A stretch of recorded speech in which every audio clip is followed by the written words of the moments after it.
Today on Straight Talk Africa, the Panama Papers. Politicians and celebrities, alongside hundreds of their sycophants, relatives and business connections, have been exposed by the International Consortium of Investigative Journalists, who are in the process of analyzing and publishing the findings.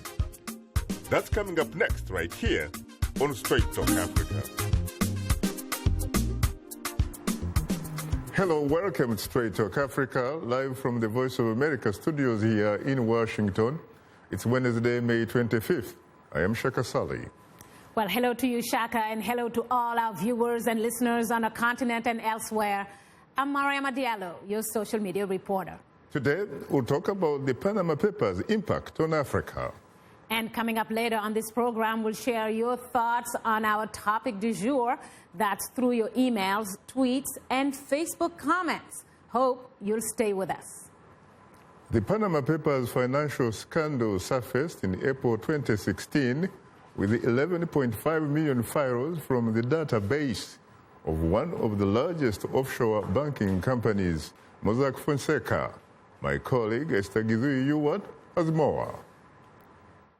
Soon after the papers were leaked, the International Consortium of Investigative Journalists spread the word on how rich people across the globe, including political leaders, celebrities, their families and close friends, exploit tax havens. The leak elicited shock and outrage.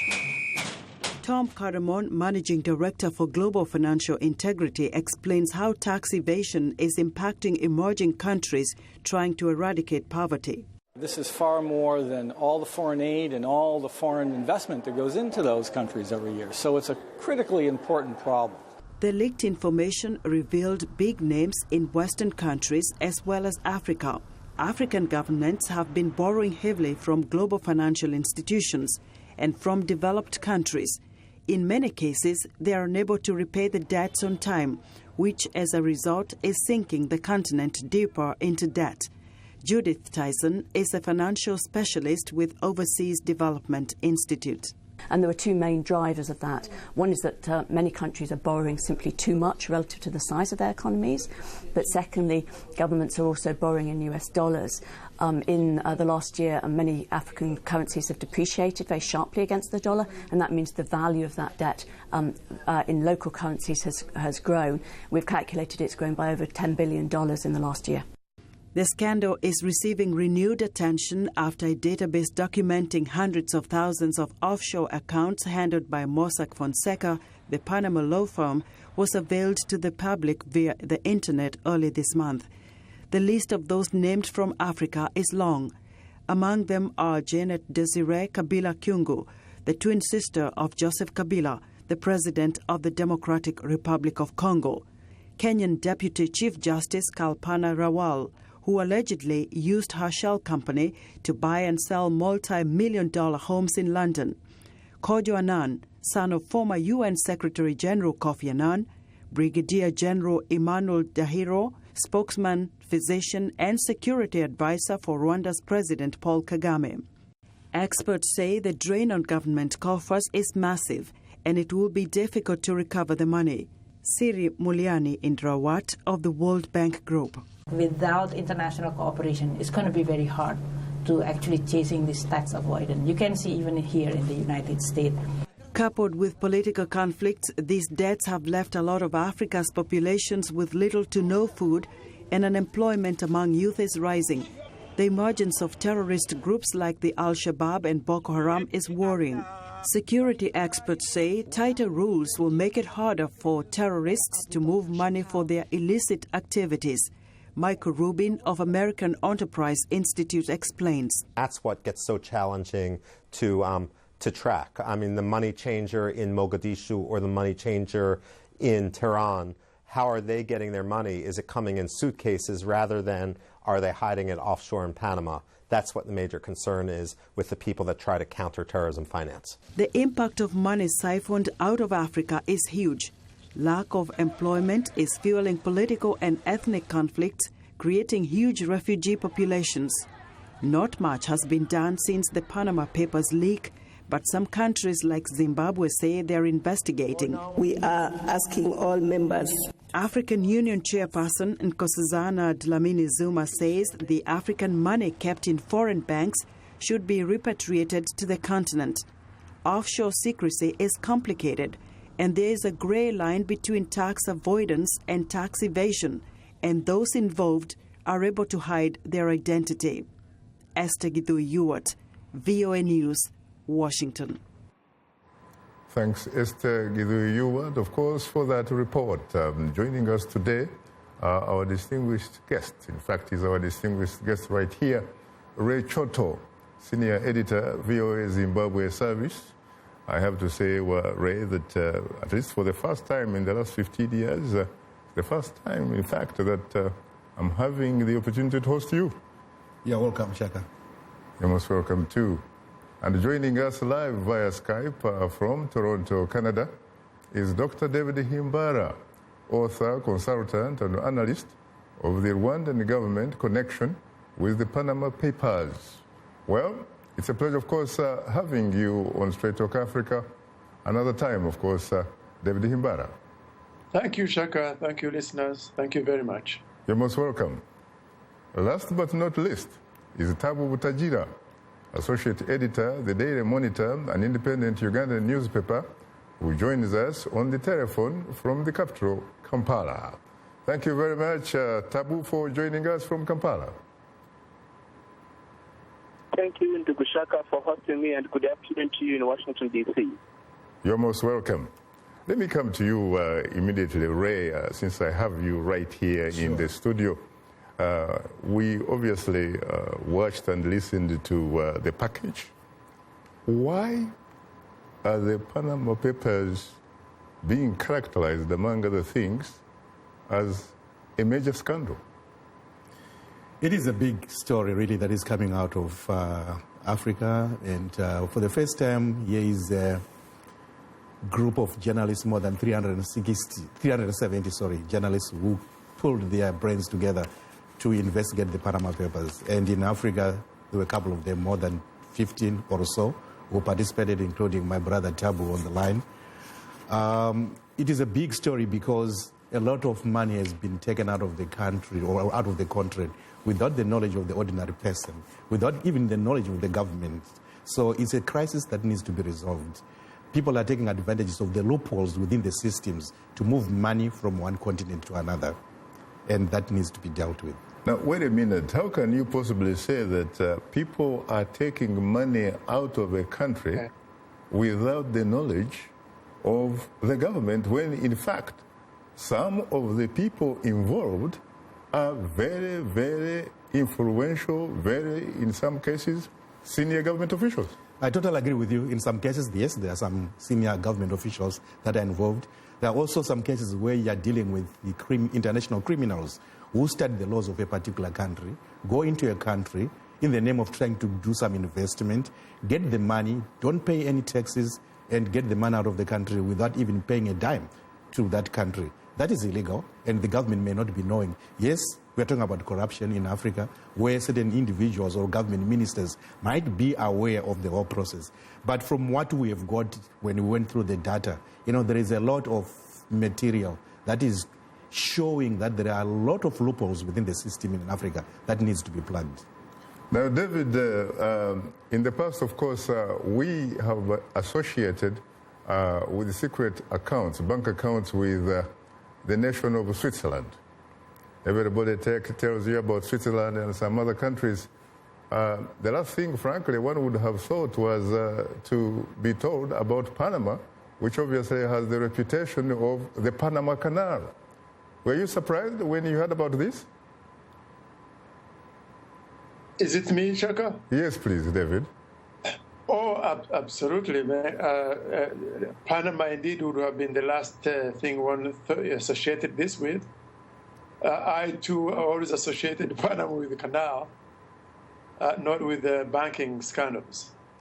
Now, why is this being dubbed or being, in fact, called as a major banking scandal, a major scandal, as a matter of fact? I mean, we've heard that, for example, these folks who took their money to Panama have, in fact, not violated any laws. There's nothing illegal about it. Well, in the case of, first of all,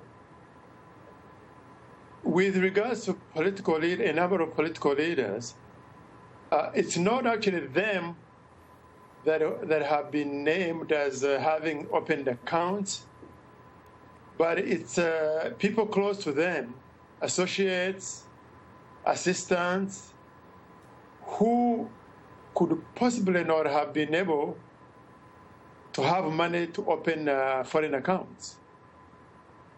And that is also true in the case of Rwanda.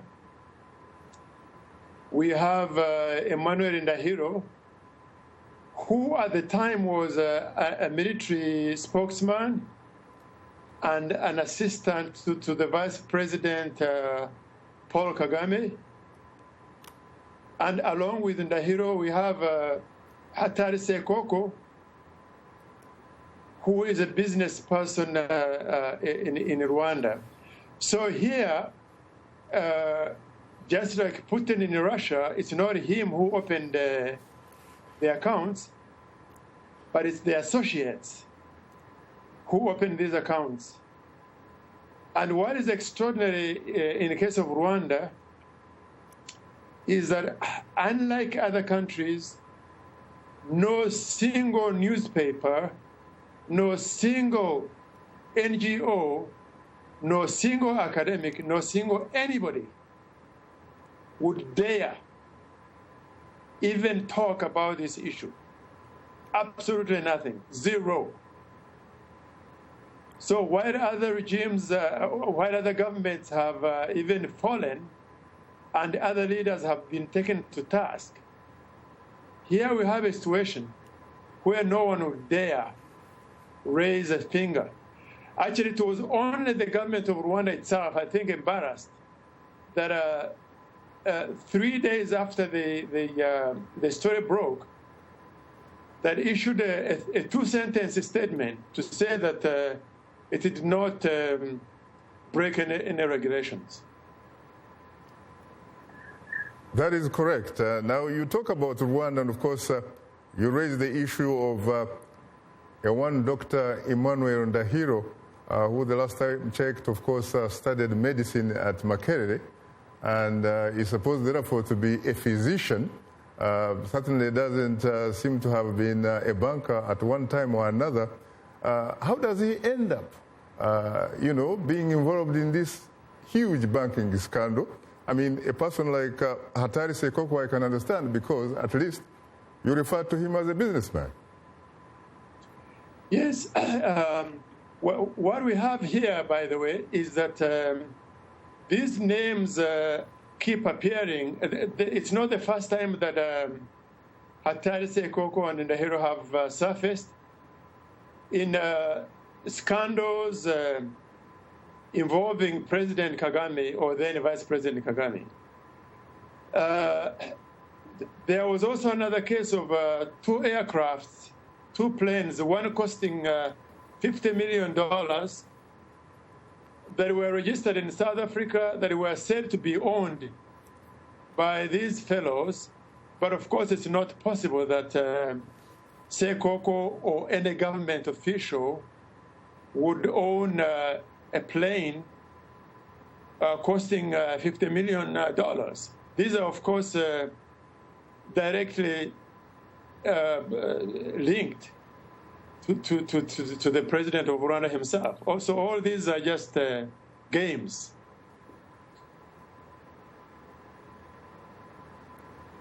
I see. Well, now we'll pause for a short break, and we would like to remind you that Straight Talk Africa is now on the social networking website Twitter, and we are tweeting live.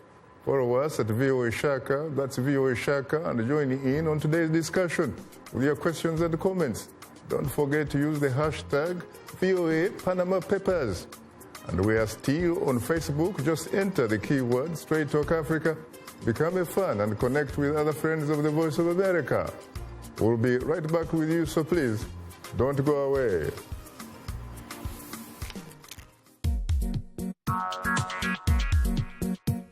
Like Voice of America on Facebook.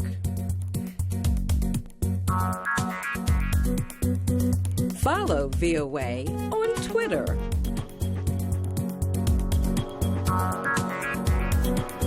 Join VOA on our YouTube channel. Like, follow, join VOA. The lyrics could be French, English, Portuguese, Bantu, Arabic. It is the beat. The African beat that counts. The beat does all the translations. It cuts across all languages and gives us the understanding that this is the African beat. It is so distinct and adhesive. It binds us together. African Beat on the Voice of America. For more information, visit our website at www.voanews.com/AfricanBeat. Thank you very much. Of course, this is Straight Talk Africa coming to you live from Washington. Tabu, are you there? Yeah, I am, Shaka. Now, Tabu, very briefly, walk us through the way in which you found yourself involved in these Panama Papers. My journey of involvement with the Panama Papers reporting began in November last year when I met Will Fisbon of the International Consortium of Investigative Journalists at a journalist workshop in South Africa at the University of Witwatersrand. And from that conversation, we established a professional relationship, which has, of course, endured with time. And therefore, after building confidence, he did look me in on a major project that the International Consortium of Investigative Journalists was doing. And this was related to the Panama Papers. And at that time, every discussion was extremely confidential. And I was subjected, like all other collaborating reporters, to the operating procedures and the commitments that we had to undertake, one of which was actually confidentiality, and two, to agree on a timeline when we will all begin to publish the stories.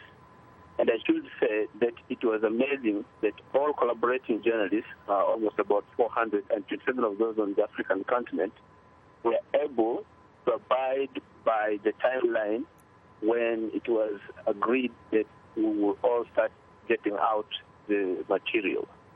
And so in the African context, we do have the African Network for Centers for Investigative Reporters, or ANCI, which is based in South Africa, that helped with decoding the highly technical financial documents and giving meaning and using open source data to verify that information.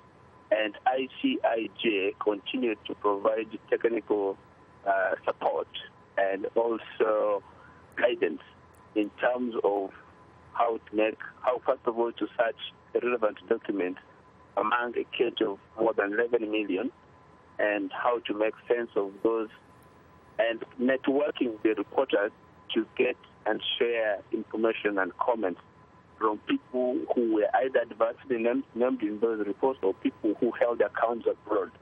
And in the case of the story that I did, the first story that I did regarding Heritage Oil and Gas Company, using the Fonseca Mossack law firm to relocate its business from to the Mauritius in order to avoid payment of tax that the Uganda government was laying on its sale of interest in the Ugandan oil field. Heritage had initially declined to respond directly to the request of the Daily Monitor newspaper where I work, and we were only able to get their comment on that story through The Guardian, because there was another journalist at The Guardian newspaper of the UK who was also collaborating on the project. And of course, we have, as a matter of fact, there had to be multiple stage of online security verification that enabled us to transact business or communication among ourselves and with ICIJ and ANCIR in South Africa without breaches. Now, Tabu, if, for example, an ordinary Straight Talk Africa viewer or listener through the radio stream were in fact watching or listening to this program, what would you say that this story is really so important to such an extent that it affects him? First, it is the very fact that individual journalists actually networked and produced content that ordinarily has been preserved, if you like, of legacy media houses. The publication of these stories by media houses was as a result of the effort of individual journalists, and the media houses were not involved initially as institutions. And I think that sort of breaks the walls and monopoly of legacy media. So that's one important element. But also, two, if you know what happened in Iceland and how in Britain the Prime Minister, had to struggle to defend the investment that his dad had registered under the Panama, which was revealed in the Panama Papers, you can understand that the impact of the stories were wide-ranging and across the globe. And I think in that sense, probably it is a leak, which obviously you can compare to the Snowden's, if not higher. So broadly speaking, on those bases, and there's still continuing stories coming out of the Panama Papers, and at this point it is too early to predict fully what impact the reporting will have. Now, Ray, what about you? How did you, in fact, find yourself on board? I've been a member of the International Consortium of Investigative Journalists since 2001 when I was at Stanford University. Mm-hmm. So I've remained as a member, and my participation in this project, I've been wearing two hats, as a member and a partner being part of the VOA, and a member as Ray Choto as a journalist who is a member of the International Consortium of Investigative Journalists. That's how I got into this investigative program. But I wanted to clarify a few things when we were talking about having the money put to Panama. There is nothing wrong with it and things like that. Here's the reality. Setting an offshore account is not a criminal offense, but it is how it is being done. In our investigations, we established that there were people who were doing what we would regard as illegal, to have the money transacted from the countries where they were, and the money ending up in these tax havens, be it in the British Virgin Islands, be it in Panama, be it in the Isle of Man. There are so many scattered all over the world. They were not following proper laws which allowed them to move money from one jurisdiction to another. There are also the anti-money laundering laws which were being violated by these individuals. You're talking about the drug dealers who are also involved in moving funds from one jurisdiction to another. So there is an element of a crime being committed as far as the Mossack Fonseca documents are concerned, because they actually went all their way to help these guys to set up banking accounts in jurisdictions which they thought it would be safe for them to put their money there, but knowingly knowing that they were violating certain laws that have to do with the movement of money from one country to another. So international laws, actually, when it comes to the movement of money, were violated, and that's a criminal offense. Now, when it comes to celebrities, at least soccer celebrities in Europe, we know that they obviously earn tons of money. They have deep pockets. But what about the politicians, for example, like in Africa? What about the leaders in Africa? Where do they get this money that they take to a country like Panama from? Where do they get this money from? Where does it come from? No, Africa is a rich country. That's one thing for sure. In terms of it has got all resources and everything, and people come to invest. So there is a lot of corruption where you have people coming with money. They corrupt the African leaders, or the African leaders actually putting their hands into the budget, national coffers, taking the money and putting them in Swiss accounts and things like that. So yes, there is money. That's why Africa is becoming poorer and poorer, because the money that is leaving Africa is not coming back. This is what we call illicit financial flows. Once the money is gone out of Africa, it's not coming back. That money is creating jobs in places like Panama. It is, yes. And probably in Europe and North America. It is. It is building infrastructure. It is. And, of course, the reverse is true on the African continent, correct? There'll be no money to develop the country. No money for service delivery? Nothing. You hear people not having access to health because the money has been channeled out. Interestingly, if you look at all these tax havens, their economies are driven by offshore banking. What does that mean? If a country is surviving on offshore banking, it means foreigners are coming in to bank into that country. And then once the money is in that country, the banks then lend monies to international organizations and they make profits out of it. And their economies are yes, yeah. But meanwhile, Africa is not getting a penny. Very interesting. In Africa, you often find that the political elite, for example, they are so contemptuous of their own educational system to the extent that they don't, in fact, let their children attend those schools, which they say are for everybody, like universal primary education, universal secondary education. They send their children to Europe, to South Africa, to North America. Of course, they don't, of course, seem to, frankly, fly back or to invest in education at home.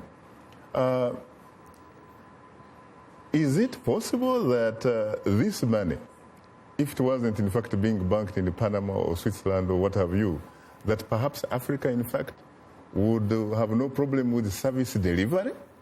That the quality of education would be probably just at par, with other countries that meet international standards? There are a number of factors that we need to look at. There is lack of political will within the African continent itself in trying to address its own things. Hence the tendency of taking out the money and the resources out of the country, because some people feel it's not a safe place to be, including the politician who is in charge of the country. They would rather want or feel safe to have their money outside Africa, which is very unfortunate. Which is unfortunate. Why isn't it safe?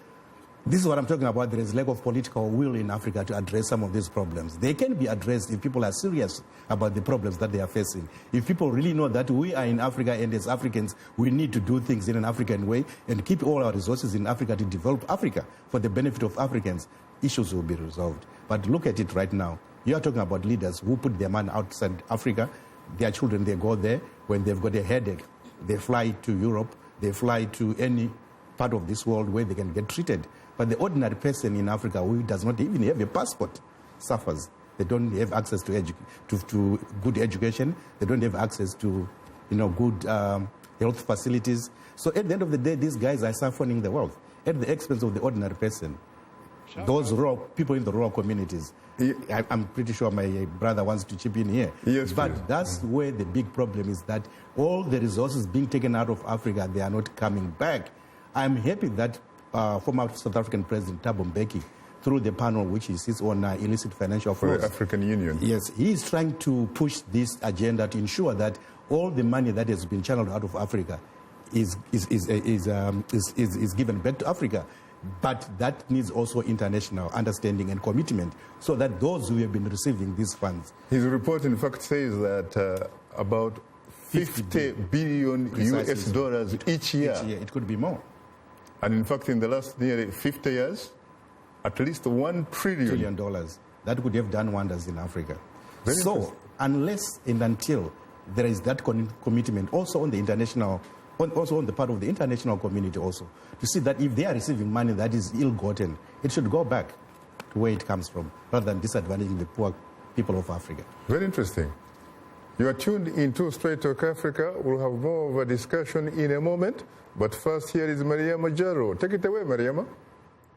Thanks, Shaka. Our audience had a lot to say on this one, so still to come, we'll reveal some of the insightful feedback we've received through our social media platforms.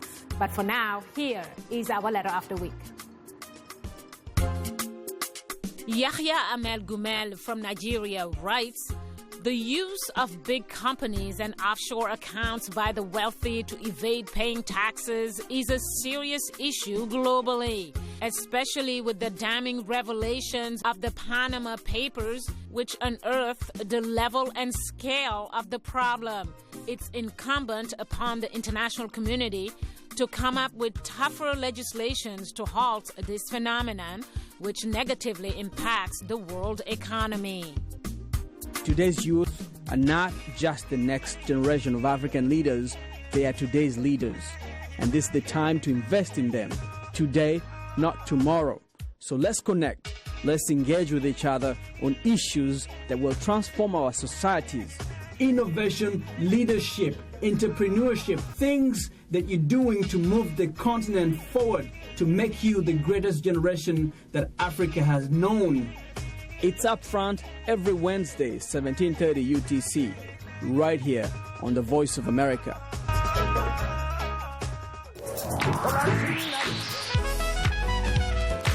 I wanted to present music and a side of American culture that is most important to me, that is a part of who I am. They're going to get some incredible performances. That's one of the things I love, bringing these artists in so you can get to see them do what they do. It's soul music, and that's what music is. It's that which comes from the soul. Welcome back to Straight Talk Africa, live from Washington. Once again, it's time to bring in my colleague and social media reporter, Mariama. Take it away again, Mariama. Well, thanks, Shaka. The so-called Panama Papers affair is getting renewed attention as a huge database of documents linking rich politicians and celebrities with offshore tax havens goes online. The documents confirm what has been suspected a long time, that the global elite use shell companies to avoid paying taxes on their wealth. Well, this leads us to our question of the week, asking, how do you feel about the wealthy using shell companies or offshore accounts to avoid paying taxes? Well, we asked the question, and you showed us how passionate you are about the topic. But before we dive into your comments, let me remind you that we are tweeting live today. Just use the hashtag VOA, the Panama Papers. And if you haven't yet, please do follow us on Twitter at VOA Shaka. And speaking of it, let's go to a tweet from Emmanuel Cachele, who says, this discourages loyal taxpayers and people. The respective governments should interfere vigorously. Well, another tweet from Wako Joel in Uganda says, these shell companies that connive with African leaders to flee its citizens should be exposed. One more tweet while we're at it, this time from Nana Kofi, who points out that such perpetrators should be brought to justice and made to face the full rigor of the law. Well, let's now turn to our Facebook followers and go to Esau Simutoe from Zambia, who posted this comment on our wall. Tax avoidance is a serious thing that brings sadness to me, he writes. Governments depend on taxes in order to provide services to the people and help poor families rise out of poverty. By failing to pay their fair share of taxes, the wealthy push more people into poverty, and the income gap rather widens as the poor are still taxed on their small incomes. It's a serious human injustice that must be fought.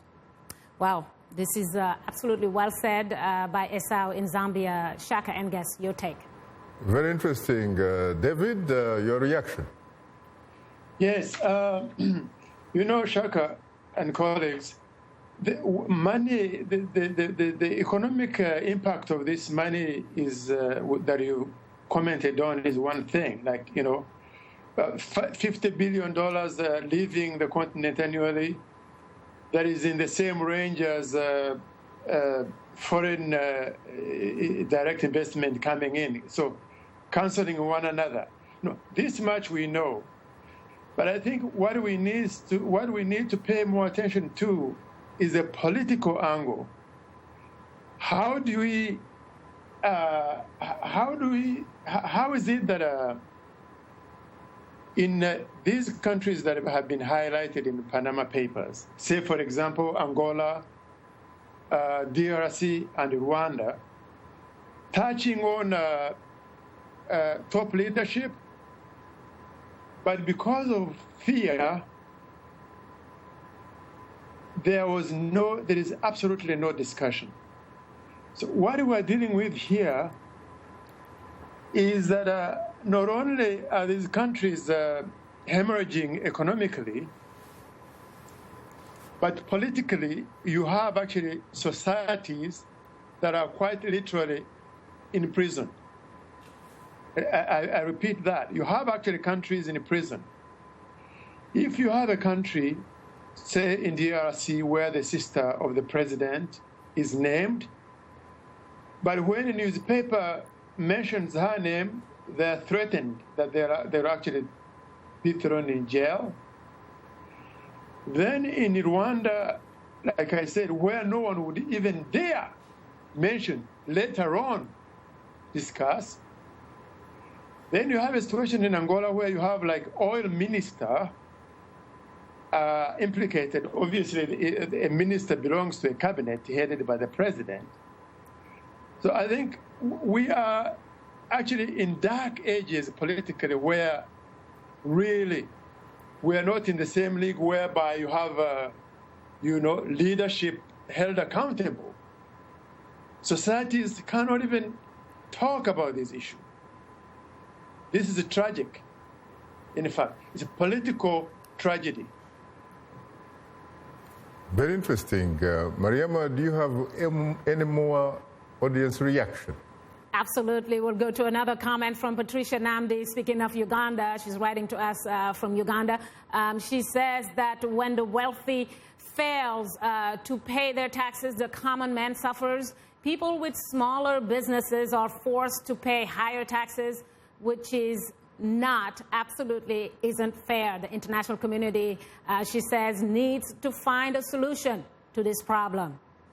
I think we can look at one more comment, this time from Martin Wugol, who writes, I know that whoever tries to avoid paying taxes is an unpatriotic citizen.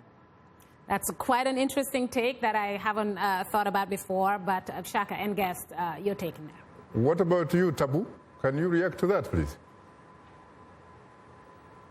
So absolutely, the comments on social media raise the fundamental question, because when the most gifted, the wealthy, don't pay tax, one of the things that happens, obviously, poor, struggling economies like this one of Uganda, therefore lack the resources to invest in public works. That will be one of the impacts. And in Uganda's case, its GDP to tax ratio has been hovering at about 13%, which is the lowest in the African community. The second aspect is that those who actually pay their taxes are taxed more in order to plug the gaps left by the wealthy who are not paying. Of course, from the business perspective, every entity would like to pay as little tax or incur as little cost as possible in order to increase the bottom line or the profit margins. And so it is, if you like, in their interest to look for where they can pay the lowest tax rate. Frankly, of course, we know some of the tax havens such as Luxembourg or Switzerland that you referred to are in the West. And I think that countries where these monies actually end should take keen interest and actively engage with the government of the countries where these monies are coming from so that they are returned. And if that does not happen, as long as they provide a safe haven, there will be a motivation at the local level in countries like in many African countries where the institutions are weak, where the wealthy are not sure of the political security, and where in some cases the ruling class is also uncertain about the security of themselves and of their investments in their own country. The temptation obviously will be for them to have this money elsewhere other than in their own country. So there's a governance aspect which then flags the insecurity for individuals who are in many countries to invest their money abroad. But there's also a question of weak institutions where they are not able to rein in on people or investors who choose to expropriate resources of these countries for investments in tax havens or elsewhere. You know, Tabu, when the papers, the Panama Papers were leaked, there was a profound reaction, throughout the world, especially in Europe. You cited an example, for example, in Iceland, where, in fact, the Prime Minister was forced to resign, correct? That's correct. What about Uganda? Do people really take it seriously when you interact with people? Do they know what you are working on? And if they do, what is their reaction? Because we really haven't heard much from that part of the world. That is true, but also, as I did indicate at the start, that actual reporting on this is still a continuing process. And it is easier for people to take immediate interest if the reporting is not issue-based and is personality-based. Obviously, the temptation is to hold those in power accountable. So if the reporting, as in the case of the story that I did, has not yet identified any of the executives, for instance, or any of the elites in the leadership of the country, people still think that it hasn't touched the right note, if you like. And my sense is that every aspect of people, and it's not, as David raised, I think, earlier, that it's not entirely illegal, or criminal, indeed, for people to try to avoid tax or pay the least amount, which is what the tax avoidance is about. But the most important aspect is the burden now that imposes on the country where people are practicing this. And so in terms of impact, yes, I do know that there was a reaction by the Ugandan government indirectly through other ways that I think at the moment I am unable to disclose in response to the story that I published. Obviously, we are going to publish more stories on the Panama Papers. And the thing I need to raise is that not all documents will immediately show who the owner of this particular investment is. And it takes time to link the investment to the actual owner because most of which is disguised and different people are registered as trustees. And making the connection to an actual office holder is a highly technical thing, and you need to get it right, because the moment you get it wrong, you can also be in deep trouble. I understand. Well, Mariama, thank you so much for bringing us this week's audience reaction. Well, thank you, Shaka, and that will do it for today's segment. Just a reminder that we appreciate all the feedback, whether it's in social media form or using other means to communicate to us. Please keep them coming. And if you are a new fan, just drop us a line at africatv@voanews.com. Once again, our email address is africatv@voanews.com. Or post your comment on our Facebook page. Just enter the keywords Straight Talk Africa. Be sure to visit us online at voaafrica.com. Or you can join our YouTube channel. Just sign up to VOA TV to Africa. And don't forget to follow us on Twitter. We are at VOA Shaka. A reminder that the show is streaming live every Wednesday. Just go to the VOA Straight Talk Africa TV program page on our website, or simply watch us on your mobile device. Just download the VOA mobile app. Now let's take a look at what's on tap for next week's program. Next week on Straight Talk Africa, we'll discuss the 25th anniversary of Eritrea's independence. Join Shaka Ssali, his panel of guests, and me as we talk about the East African nation. That's next week, right here on Straight Talk Africa. Welcome back, and today we are talking about the Panama Papers' impact on Africa. Our distinguished guests are Ray Choto, Senior Editor, VOA Zimbabwe Service, Dr. David Himbara, author, consultant, and analyst on the Rwandan government connection with the Panama Papers, and Tabu Butajira, Associate Editor, the Daily Monitor, an independent Ugandan newspaper. Well, gentlemen, I have to say frankly that I am profoundly honored and exceedingly humbled to have the opportunity to interact with you on Straight Talk Africa. You're welcome, Shaka. You're most welcome. Thank you, David. Likewise, brother. Thank you. Thank you very much. Let me come to you. Thank you, Tabu. Let me come to you again. Ray, earlier you said that part of the reason why these governments are not acting decisively is because you said they lack political will. Let's talk about your country, for example, Zimbabwe. People went through many years of liberation struggle. You had a rebel prime minister called Ian Smith, who obviously in the mid-60s declared the unilateral declaration of independence, which was Southern Rhodesia. And people, they armed themselves and they organized, mobilized, and fought for what they said was the freedom and the independence of their country. How can you possibly question those leaders, really? Are you suggesting that these people are not nationalistic at all? Are you suggesting that they lack patriotism? Well, my understanding of what is going on in my own country is that people fought, yes, for the liberation of their country. They are independent. As much as they are independent now, they are not independent in their own country. You look at people who try to express themselves freely, they get beaten by the police or arrested. People want to just have a peaceful demonstration. The police come to harass them. There is the breakdown of rule of law. There is the disregard of the respect of human rights. So here is a situation where you were talking about, looking at what is happening in Iceland, where people revolted against their prime minister, and there is deafening silence in Africa. People start to think, the moment they are going to the streets, what's the next thing? I'm going to be beaten, I'm going to be killed. Is it worth it to do that? I think that is sort of scaring people. Also, too, I think the level of understanding human rights also needs to be put in proper context so that the citizens are aware about their rights. If we are talking about money being taken out of their country and being stashed somewhere which they will never get it again, what is their responsibility as citizens? Should they just sit down and watch? These are some of the issues that people need to be told.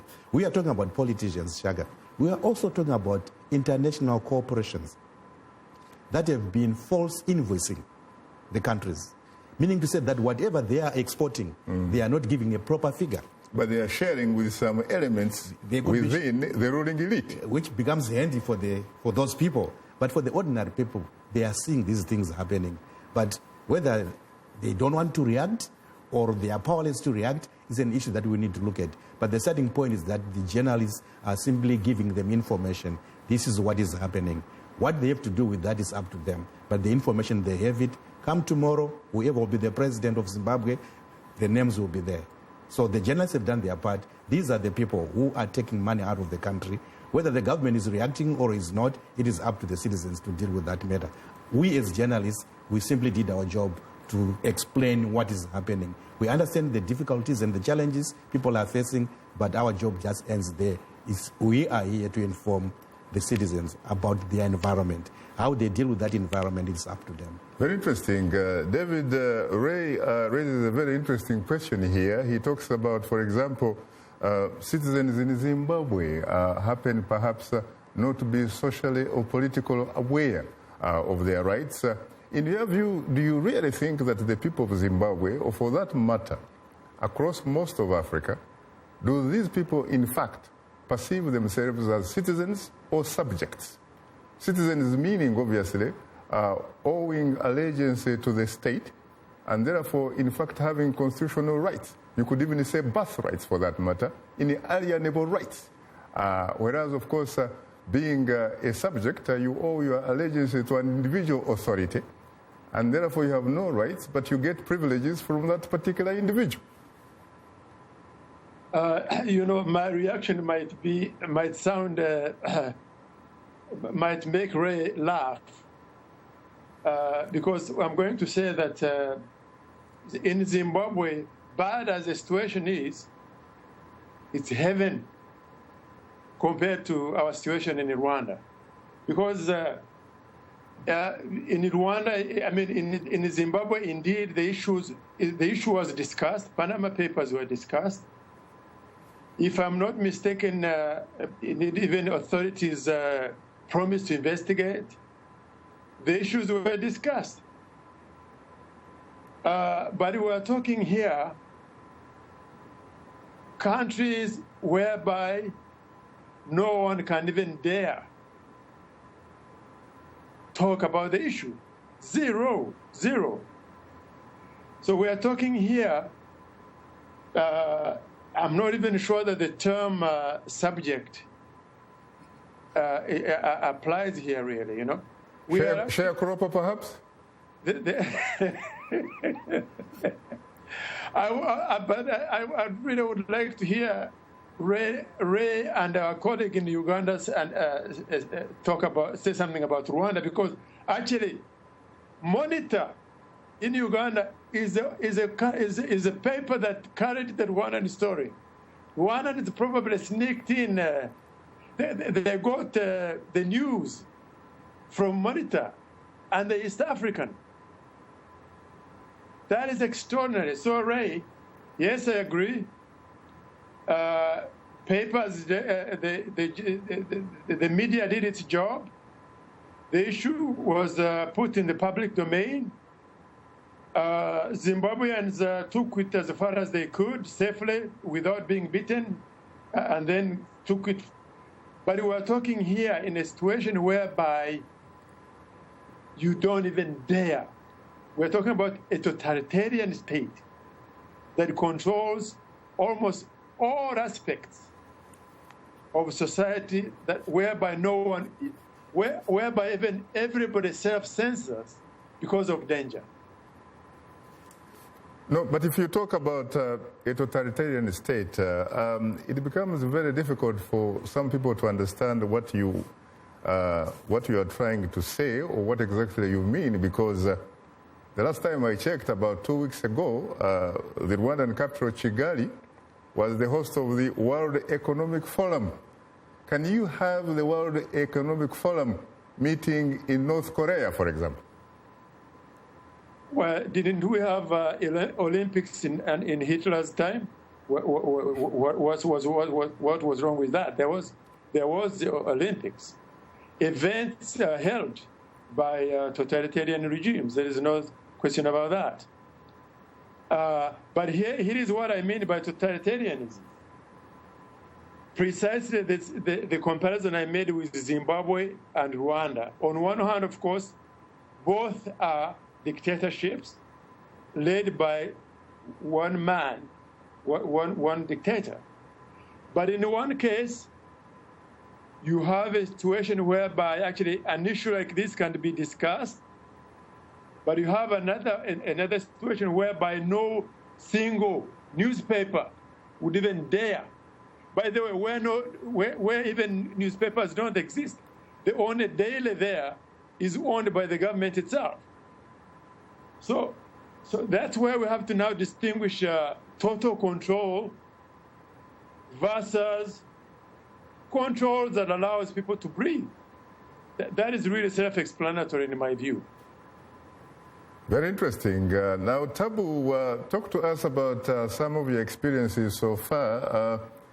The question, of course, would be that what have you particularly learned from these Panama Papers that you probably you would consider to be unusual or remarkably unique? Shaka, first of all, maybe let me just pick up from the earlier comment, which was made in regard to the need for international cooperation in stemming this rise.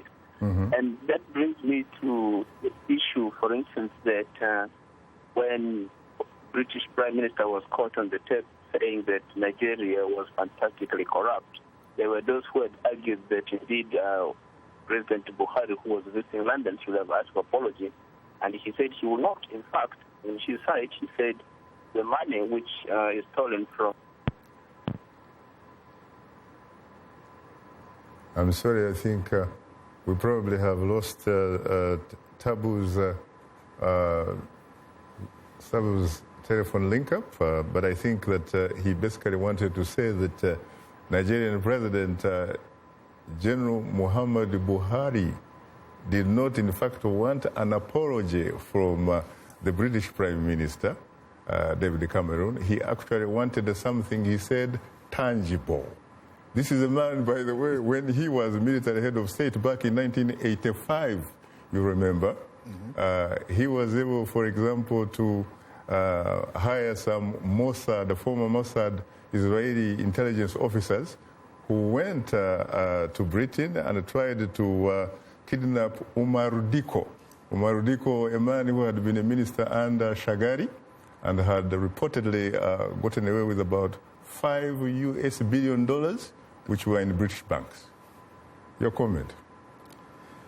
That's a complicated one. Actually, I wanted to respond before I get to you back to what David had earlier on talked about what's happening in Zimbabwe, that the authorities are saying that they're investigating. I would want to say to David that we have seen so many commissions being set up to investigate things, but no results have been given to the public after so many years. So, yes, the governments might be saying that they are investigating, but are they really investigating? Who are they investigating? And also, too, why do we need to even invite people, like what we are hearing from the government, to invite those people who have been found in the Panama Papers to come and explain and have a cup of tea or coffee with the Reserve Bank governor? You know, what are they discussing here? If a crime was committed, why not just let the law take its course? So I see this, that's okay, fine. This thing came out. Yes, they are trying to do some investigations. But these investigations, what are they going to come up with at the end of the day? Are we going to have another committee like what they've done over the years, where they set up committees to investigate with no result? I think that's the same story that we are always talking about. Shaka, and I wish... Can I respond to Ray just a little bit quickly? Yes, please. Yeah, Ray, but please pay attention to my comparison. I'm not saying that it's perfect in Zimbabwe, but I'm saying that you have one situation where this issue was discussed versus a fearful nation where no one would even dare talk. You don't see a distinction there, please? No. I think what the problem is, I don't know, is not that the issue was not, well, when you talk about discussed, I don't really know to what extent it was discussed. Maybe the issue was acknowledged. Maybe that's what he's trying to say. Okay, acknowledged, yes. The media reported, yes. But we were talking about total silence, brother. But so did the Rwandan government statement saying that whatever your friend, Brigadier Emmanuel Ndahiro, did, in their view, was legit. It was in the interest of the state. No, but the state, on its own, issued that statement. I ask you to check, even after this discussion, I dare, even the guy from Monitor, I dare someone show me where even one single newspaper reported Panama incident in Rwanda. Zero. Very interesting. Very interesting. Well, unfortunately, time happens not to be our best ally. On that note, thanks to our distinguished guests, Ray Choto, Senior Editor, VOA Zimbabwe Service, Dr. David Himbara, author, consultant, and analyst. He joined us via Skype from Toronto, Canada. And last but not least, Tabu Butajira, Associate Editor, The Daily Monitor, an independent Ugandan newspaper. He joined us via telephone link-up from the Ugandan capital, Kampala. Thanks to our affiliate stations, along with our viewers and listeners, we thank you for tuning in. For many of our Voice of America radio affiliates, Learning English is coming up next. And tomorrow morning, it's Daybreak Africa with James Bate. On behalf of the Voice of America, thanks for tuning in to Straight Talk Africa. In the meantime, get better, not beater Africa. And please remember to keep the African hopes alive.